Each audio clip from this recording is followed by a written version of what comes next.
One very big one still to come. Everton started the day with that 3-2 eventful win away at Fulham. West Ham roll on. Aller's goal enough to win at Sheffield United. No goals at Ellen Road. And next up, it is the leaders before this weekend, Leicester against the reigning champions Liverpool at Anfield, and two, of course, to complete the weekend on Monday.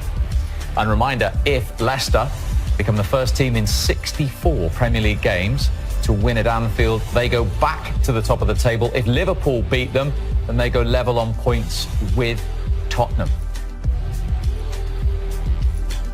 Arsenal, 11th with 13 points, 2 clear of Leeds, who sit in 14th. Sheffield United, after that home defeat to West Ham, remain bottom, just 1 point from 27 to start the season for Chris Wilder's side. Point of view, who of course, as we say, played for 39 minutes of that second half against 10 men. Before we get to what was in Pepe's mind, we've spotted a couple of minutes earlier him and the opposing player, of course, Alioski, just having a little tussle. Yeah, you could see that it was one of those games. You could see the front. He looked frustrated, and I think judging by the way he was, the way he played, the fact that he wasn't really working back as well as he should have, especially in the first half. You could see him there, it's all going wrong in respect to the skills he's trying, and then this is it. Now, I'm not saying that it's a proper full-on headbutt. You can't do that to people in this day and age. You can't get into someone's face like that. Alioski's gone down like he's really got a proper headbutt, but at the same time, that's just totally unprofessional and just poor from him. From somebody who's been complaining about not getting enough game time, somebody who's now got his chance, and he's let everybody down. He has let everybody down, and very disappointed in him simply because, I don't know who his team is around him, but he's come to the club. We've spent a lot of money on him. He's somebody that we've got a lot of faith in, and he seems to me he's not getting better. He's actually getting more in himself and more frustrated, where you want to see him improving. You need the better advice around him. My guess, and I don't know this, it's just a pure guess, is that he has had a right telling off at half-time, off the manager, because of his first half performance. He didn't work hard enough, with no end product, and there was very little to his game. He offered his team very little in the first half.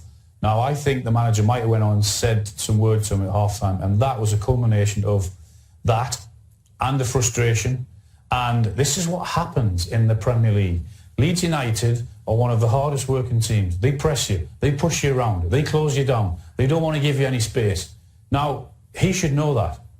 That's what Leeds do. And now that is just a frustration of what has happened to him today, because he had a stinker in the first half, and what he's done with the headbutt, he can't do it. But that's happened because of his poor performance in the first half, and the manager may have chosen his words very carefully at half-time and what he said to him. Interesting. We mentioned Leeds' finishing. They did, though, hit the woodwork 3 times, Alan, in that game. Yeah, Stuart said it, is that their play up until the final third, I thought, was very good. I mean, it's just unlucky. I mean, that's a fantastic effort, as one or two other efforts were that hit the bar or the post.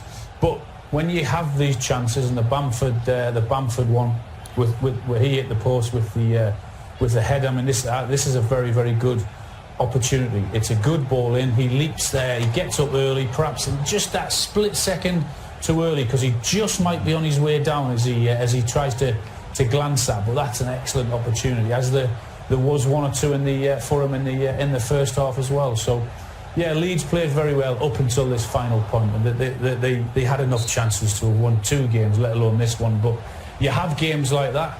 The time to worry is when you don't create chances. So from a point of where they were a couple of games ago, where they conceded 4 in 2 games, they've kept a clean sheet. Yes, they created chances, but when you get them, you've got to put them in the back of the net and make the most of them. Now, good solid point, clean sheet with 10 men for Arsenal. It could have been more, like you say, getting greedy. What an opportunity for Saka. Should he finish this? Well, you like to think that with the time that he had, you think that he's done. Hector's done brilliantly well. You think, can he take it there? I thought that was his opportunity.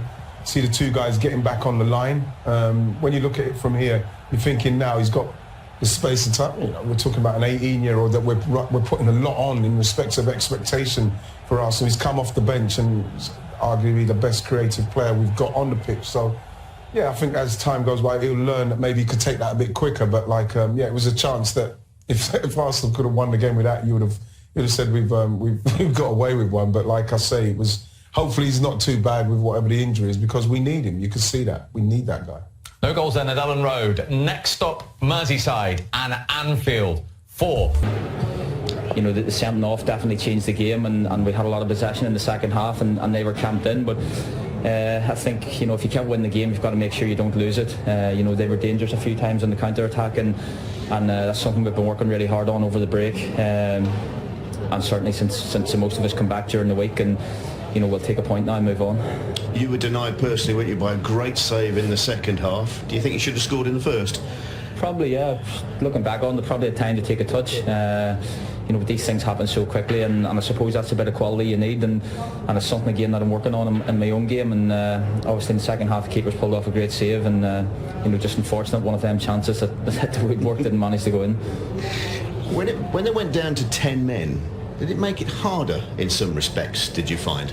Well, I think they obviously they camped in, they got a good shape, and they made it difficult for us to play through them. Of course we did get chances, but you know, you've got to give them credit as well.